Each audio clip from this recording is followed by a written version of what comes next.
Alright, let's continue into the depression, shall we? I never thought I'd see the day that I said that. I mean, there's a lot of things I've said in videos I never thought I'd see the day that I said, and this is one of those times. The 1931-32 season was unique.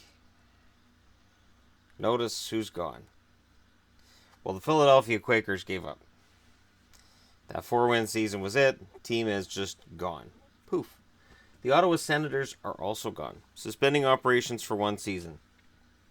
Maple Leaf Gardens opened November 12th, 1931, and they lost that home game against Chicago, 2-1. The season goes up to 48 games. Montreal wins the Canadian division 25-16-7, followed by Toronto at 23-18-7. Montreal Maroons 19-22-7, and the New York Americans are bringing up the rear at 16-24-8. The American division, New York Rangers 23-17-8, Chicago 18-19-11, Boston 18-20-10, and then Detroit 15-21-12. So you got original six here. Only two remaining teams that aren't original six on this side. The day of two divisions. It's kind of numbered right now. March 22nd, 1932. Both Boston and the New York Americans are kind of forgotten teams. So as a result of that, the NHL says we're going to try a game without blue lines. Yeah. They had a game with just the center line, where just the center line is used for offside. The final score was 8-6 for the New York Americans. So if anybody ever wants to talk about doing something crazy with the game, the NHL tried it for one night, and it resulted in a lot more goals. And if you think about it, that makes a lot of sense. If you just have the center line, you just have two zones, there's no neutral zone. Good luck trapping that. The Hart winner that year was Howie Morans with Montreal. Vezina went to Charlie Gardner in Chicago. Remember, Vezina goes to lowest goals against average. And the Lady Byng goes to Joe Primo in Toronto. And yes, that is a new Toronto magnet that I bought yesterday and I made yesterday. So I bought the decal and I made it into a magnet. I got it at Pro Hockey Life in at Sawasan Mills. And the interesting thing to me is that we went out to that mall in Sawasan a year ago. There's all kinds of hockey all over the place. Now it's just Pro Hockey Life, Sport Check, and the Canucks store is no longer there. And there was another collectibles store that's no longer there. And I was like, oh. Because I called it the Hockey Mall. It's not anymore. It's just a mall. Goals, Charlie Conacher and Bill Cook lead the way for Toronto and New York, respectively. They both have 34 goals. And Joe Primo of Toronto had 37 assists. So again, the assist leader has more assists than the goals leader has goals, which makes total sense by the way that the NHL's done now. Playoffs, Series A. So this again is the two division winners deciding who's going to go to the Stanley Cup Final. The Montreal Canadiens win Game 1, 4-3. Rangers win Game 2, 4-3 in triple overtime. The Rangers then win Game 3, 1-0, and they win Game 4, 5-2. So the New York Rangers take care of Montreal, even though the New York Rangers played in a far weaker division than did Montreal. Series B and C, so this is the quarterfinals. Chicago wins 1-0 over Toronto. Toronto wins 6-1 over Chicago in the second game, so Toronto wins total goal series 6-2. Detroit tied with the Maroons 1-1. The Maroons then beat Detroit 2-0, and the final score of that was 3-1. Something's bugging me though. All right, fixed. That book sometimes that I'm using for a source, sometimes it's got teams reversed. I'm looking going, why isn't Boston? Is it just that whoever was deciding he was in the playoffs was like, ew, Boston? I don't think so. Montreal fan. That's normally how that works, right? Anyway, all right, so that's fixed. So that's why Detroit's in here against the Maroons.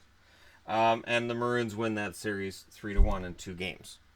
Then in the semifinals, Toronto and the Maroons are tied at 1-1. So the entire American division's gone except the Rangers. And then Toronto wins Game 2, 3-2 in overtime. So Toronto wins the series 4-3. So again, it's 2 games total goals wins.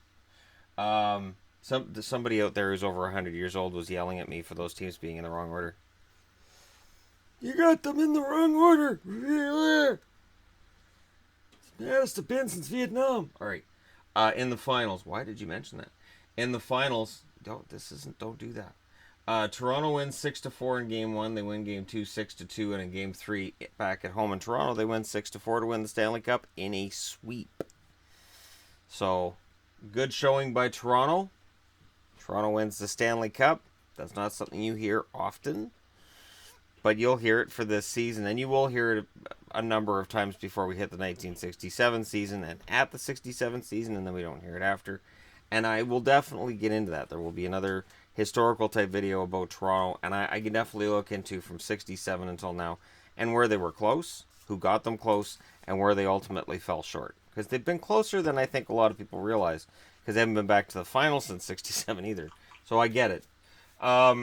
First team All-Stars, Howie Morans of Montreal at center, Bill Cook of the New York Rangers at right wing, Busher Jackson of Toronto at left wing, Eddie Shore and Ching Johnson of Boston and the New York Rangers respectively, first team defense, Chuck Gardner, first team Chicago goaltender, and Lester Patrick again at coach for the New York Rangers.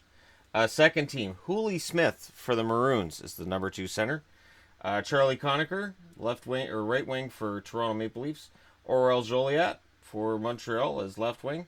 Silvio Mantha and King Clancy of Montreal and Toronto respectively are the second team defensemen. Roy Werders of the New York Americans gets in here as the second team goaltender. And Dick Irvin Sr. Saw that yesterday in the comments. I'm like, holy crap, Shannon, you must be just not with it. Yeah, Dick Irvin Sr., coach of the Toronto Maple Leafs. Dick Irvin Jr. was the one that went on to be a commentator. So that's why, if you look, you'll see Senior underneath. It's like, you're not making that mistake again. Again, that old man who was mad about this. You got them in the wrong order. What is it with you? Well, I was around in 1920, so were you. No other reason to make these videos. There you go. The 1932 Stanley Cup champion Toronto Maple Leafs. We'll get into 1933 tomorrow. And yeah, it's one of those periods where you ask yourself, you know, was this the time when the league proved itself to be resilient, that they go through the Depression? And then you got to get into World War II. And in World War II, a lot of star players signed up and went overseas, meaning that the NHL really thought about suspending operations. But we'll get into that at a later date. And again, thank you guys so much for watching. Hit like and subscribe if you're browsing your way through. Even the old man with the cane shaking the cane at the computer. I assume it's a Commodore VIC-20. That's an old dated reference. A lot of people aren't going to get it. Anyways, thank you guys so much for watching, and I apologize to fans of the Red Wings and to fans of the Bruins. We legit missed the playoffs that year, so I really shouldn't have had them ahead of Detroit. Again, it's been me. This has been the 32 season. We'll talk 33 tomorrow when Canada has its birthday and free agency day arrives. So yeah, I will still be doing one of these tomorrow. Thank you so much for watching. I'll talk to you again soon.